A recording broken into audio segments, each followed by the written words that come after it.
Hello students, आज हम unit 8 का चैप्टर 32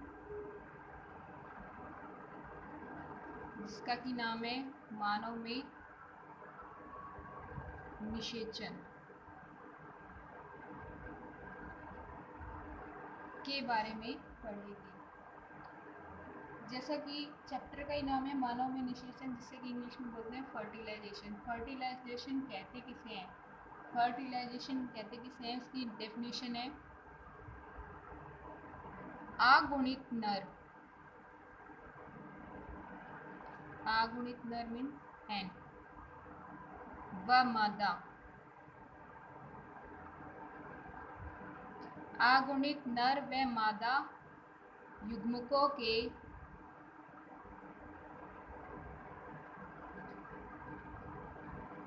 संलयन की क्रिया को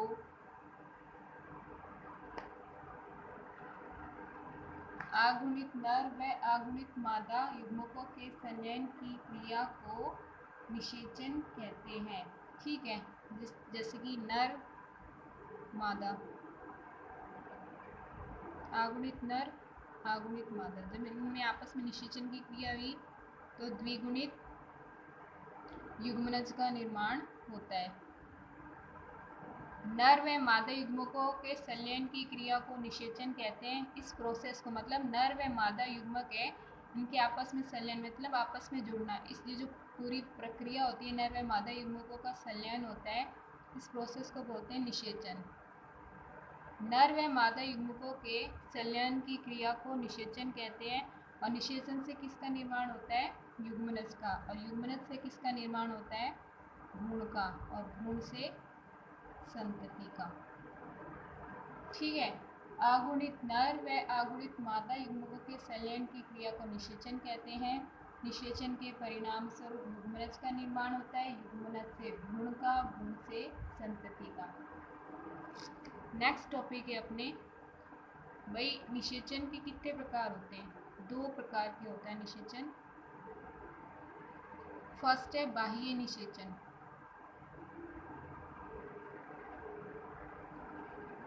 जैसे कि नाम से ये बाह्य निषेचन, जो मादा के शरीर के बाहर हो, मतलब नर के शुक्राणु और मादा के अंडाणु उनके शरीर से बाहर जाके संलित हो, तो उस क्रिया को बोलते हैं बाह्य निषेचन।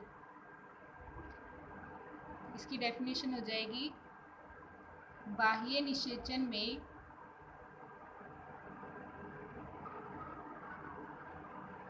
नर व मादा युग्मक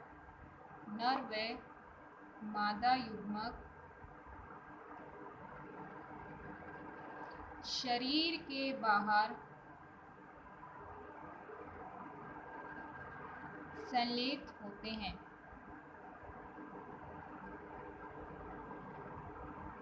नर से आपने पढ़ा है, नर में किसका निर्माण होता है? शुक्राणु का, और मादा में अंडाणु का।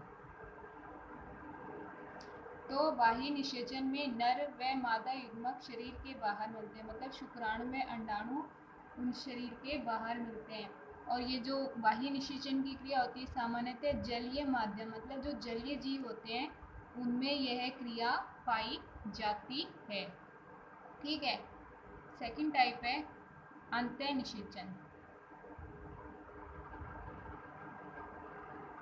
अंतः निषेचन मतलब कि अंदर ही। तो इस क्रिया में युग्मकों का संलयन,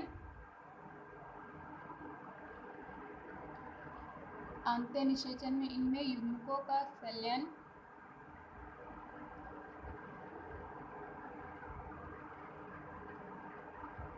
मादा शरीर के अंदर संपन्न होता है, जैसे कि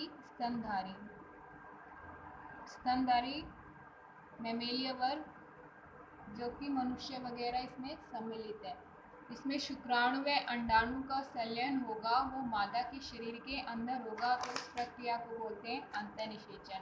और बाह्य निषेचन उसे कहते हैं जिसमें शुक्राणु व अंडाणु मादा शरीर के अंदर ना होकर उनके बाहर आपस में जुड़े और यूनिट्स का निर्माण करें।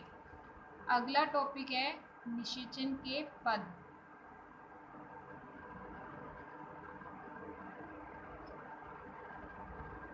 निषेचन के पद पढ़ने से पहले एक डेफिनेशन और है, वीर्य सेचन। वीर्य सेचन या इंसेमिनेशन किसे कहते हैं? तो अंतःनिषेचन हेतु शुक्राणुओं को मुक्त करने की क्रिया वीर्य सेचन कहलाती है। मतलब कि जब अंतःनिषेचन की क्रिया होती है, जो अंतःनिषेचन की क्रिया होती है उसमें शुक्राणु जो मादा शरीर के अंदर जाते हैं उस प्रोसेस को बोलते हैं वीर्य सेचन। ये तो डेफिनेशन होगी वीर्य सेचन की। एक डेफिनेशन है आपके कृत्रिम वीर्य सेचन। कृत्रिम वीर्य सेचन वो होता है जिसमें कि जो नर के शुक्राणु होता है उनको संरक्षित कर लिया जाता है, मतलब कि उनको प्रिजर्व सुरक्षित रख लिया जाता है और आवश्यकता अनुसार माता के गर्भाशय में निषेचन क्रिया कराई जाती है। यह जो प्रक्रिया होती है आर्टिफिशियल इंसेमिनेशन सामान्यतः जो जंतु वर्ग होते हैं उनमें की जाती है, उनकी जो नस्ल है उनको आदि को सुधारने के लिए। ठीक है, वीर्य सेचन हो जाएगा अंतःनिषेचन हेतु शुक्राणु को मादा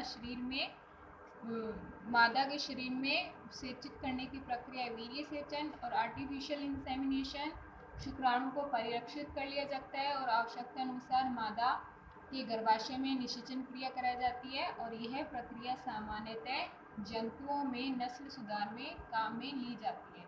अब वापिस से अपने टॉपिक पे आते हैं, निषेचन के पद। जो निषेचन के पद होते हैं इसमें 4 स्टेप है। फर्स्ट है शुक्राणु का अंडाणु तक पहुंचना। ठीक है, शुक्राणु का अंडाणु तक पहुंचना। शुक्राणु का अंडाणु तक पहुंचना ये प्रक्रिया किस प्रकार होती है? इसमें क्या होता है उसको एक डायग्राम के थ्रू समझते हैं अपने।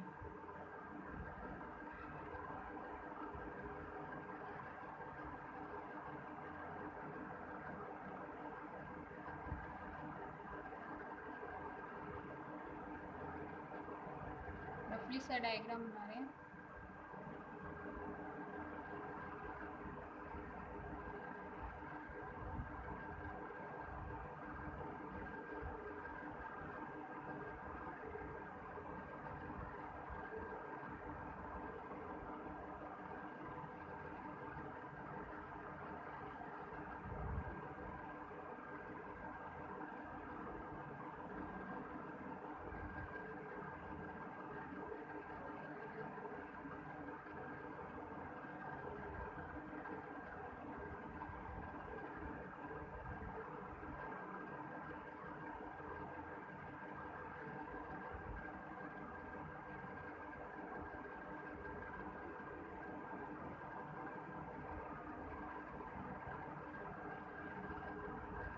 ठीक है, ये डायग्राम एक रफली सा डायग्राम बनाए। इसमें क्या होता है शुक्राणु का अंडाणु तक पहुंचने में, इसमें जो नर है वो जो मैथुन की क्रिया होती है तो उसमें नर मैथुन के दौरान मादा की योनि में वीर्य स्खलन करता है। मतलब कि यहाँ से शुक्राणु मादा की योनि में गए, इस प्रक्रिया को आपने क्या बोला था? वीर्य सेचन। इसमें क्या होता है हमने पढ़ा था कि जो नर होता है जब से शुक्राणु स्खलित होते हैं तो एक टाइम में जो स्खलन की क्रिया में बहुत सारे शुक्राणु शरीर के बाहर आते हैं। ठीक है, अब वो नर मादा की योनि से होते हुए गर्भाशय नाल से होते हुए यहाँ इस प्रोसेस के द्वारा गर्भाशय नाल फैलोपियन ट्यूब में से होते हुए अंडाणु तक, ये है अंडाणु, यहाँ तक पहुँचते हैं फैलोपियन ट्यूब से होते हुए क्रमाकुंचन गति द्वारा ये अंडाणु तक पहुँचते हैं। और जो शुक्राणु में गति है आपने पढ़ा था किसके द्वारा होती है? उनकी पूंछ के द्वारा गति होती है। ठीक है, ये है गर्भाशय, थोड़ा गलत बन गया यहाँ से, खुला हुआ पोर्शन है। ये अंडाशय, ये फैलोपियन ट्यूब,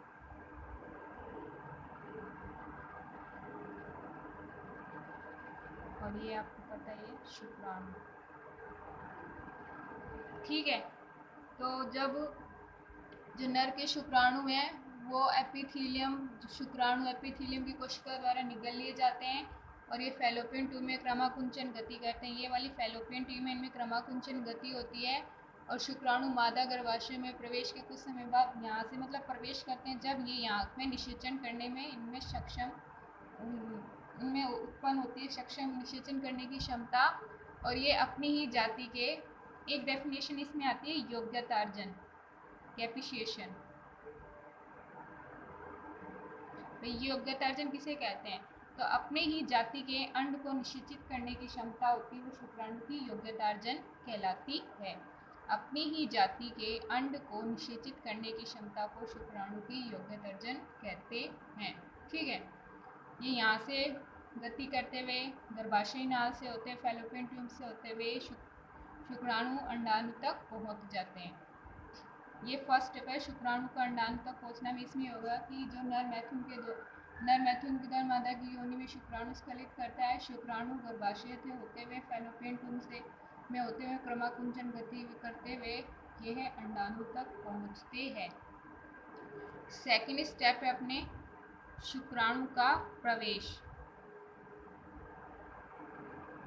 शुक्राणु का प्रवेश, शुक्राणु अंडाणु तक पहुंच तो गया, लेकिन अब शुक्राणु का इस अंडाणु में प्रवेश किस तरीके से होएगा, उसके पास पहुंच गया। अब शुक्राणु का अंडाणु में प्रवेश किस तरीके से होएगा उसके बारे में इस पैराग्राफ में आप पढ़ेंगे। एक बार वापस रिपीट कर लेते हैं कि मानव में निषेचन कहते किसे हैं? अगुणित नर व मादा युग्मकों के संलयन की क्रिया को निषेचन कहते हैं।